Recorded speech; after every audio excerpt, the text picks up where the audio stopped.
नमस्कार दोस्तों, स्वागत है आपका आज की न्यूज में।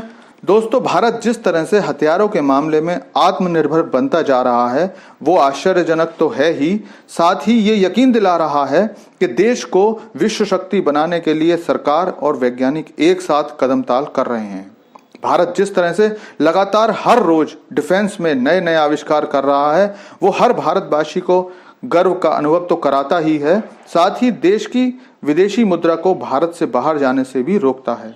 अब ताजा मामला मेड इन इंडिया लॉइटरिंग मुनीशन का है, जिसे भारत के परीक्षण के बाद सेना में शामिल कर लिया गया है।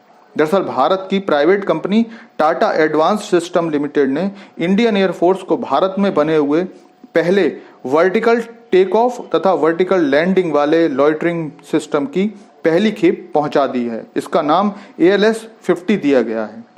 इसके सभी तरह के परीक्षण हो चुके हैं जो उच्च स्तर की सफलता को प्राप्त कर चुके हैं।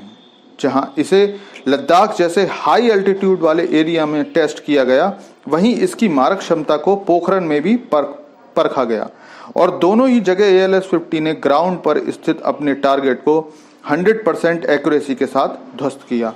आमतौर पर ऐसे हथियारों को टेक ऑफ करने की ज़्यादा जगह चाहिए होती है, लेकिन वर्टिकल लैंडिंग और टेक ऑफ के दौरान बहुत कम जगह की ज़रूरत होती है, जिसके कारण इसे सकरी घाटियों से भी ऑपरेट किया जा सकता है। आप जानते ही हो कि लद्दाख और अरुणाचल सहित नॉर्थ ईस्ट में घाटियां और जंगल ज़्यादा होने के कारण ऐसे हथियारों की उपयोगिता बहुत बढ़ जाती है। एलएस को भारतीय मौसम के अनुसार बनाया गया है और लगभग 50 किलोमीटर की रेंज में ये अपने टारगेट को ढूंढकर नेस्तो नाबूद कर सकता है। एडवांस तकनीक से लैस ALS अपने टारगेट को खुद ढूंढकर उसकी रियल टाइम वीडियो भेजेगा, जिसके कारण इसका जासूसी में बहुत अच्छा उपयोग किया जा सकता है। इसकी टारगेट को हिट करने की एक्यूरेसी 2 मीटर से भी कम है। अगर आप लोग लॉइटरिंग म्यूनिशन के बारे में जानना चाहते हैं तो मैं आपको बता दूं कि ये ड्रोन होते हैं जो हाई रेजोल्यूशन कैमरे से लैस होते हैं, जिनसे दुश्मन की सही जानकारी पता की जा सकती है। साथ ही अगर कभी कंट्रोल रूम में बैठे व्यक्ति को लगता है कि आने वाले खतरे को समाप्त करना अभी जरूरी है, तो ये ड्रोन टारगेट से जाकर टकरा भी जाते हैं। इसके अलावा अभी कुछ समय पहले ही एक और कंपनी सोलर इंडस्ट्रीज नागपुर को भारतीय सेना ने नागास्त्रा 1 लॉइटरिंग सिस्टम के ऑर्डर दिए हैं और नागास्त्रा कितना भारतीय सेना की जरूरत पर खरा उतरता है ये इससे समझा जा सकता है कि सोलर इंडस्ट्रीज नागपुर ने ये ऑर्डर इजराइल और पोलैंड की कंपनियों को पछाड़ कर हासिल किया था। नागास्त्रा 1 दिन और रात दोनों समय में एक ही जैसा काम करेगा और ये भी अलग अलग टारगेट को हिट करने की क्षमता के साथ बनाया जाएगा। अभी पिछले ही दिनों भारतीय सेना अपने टैंकों को भी लॉइटरिंग म्यूनिशन से लैस करने की बात कर चुकी है।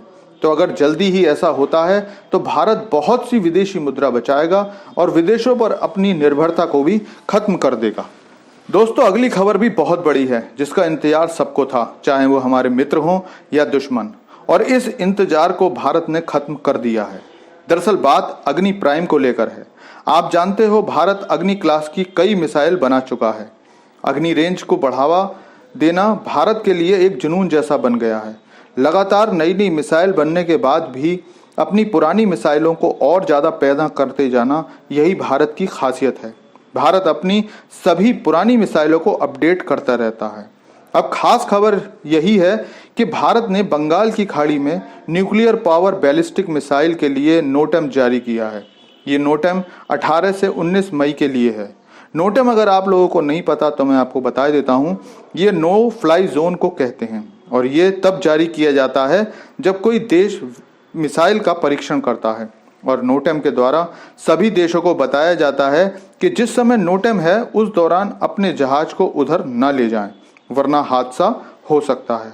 माना जा रहा है कि ये मिसाइल अग्नि प्राइम हो सकती है क्योंकि काफी समय से इसके परीक्षण का इंतजार किया जा रहा था और डिफेंस हलकों में इस बारे में काफी बातें भी आ रही थीं। दोस्तों, थैंक्स फॉर वॉचिंग वीडियो। आपसे अनुरोध है कि ऐसी ही जानकारी के लिए हमसे जुड़े रहिए और चैनल को सब्सक्राइब कर लीजिए।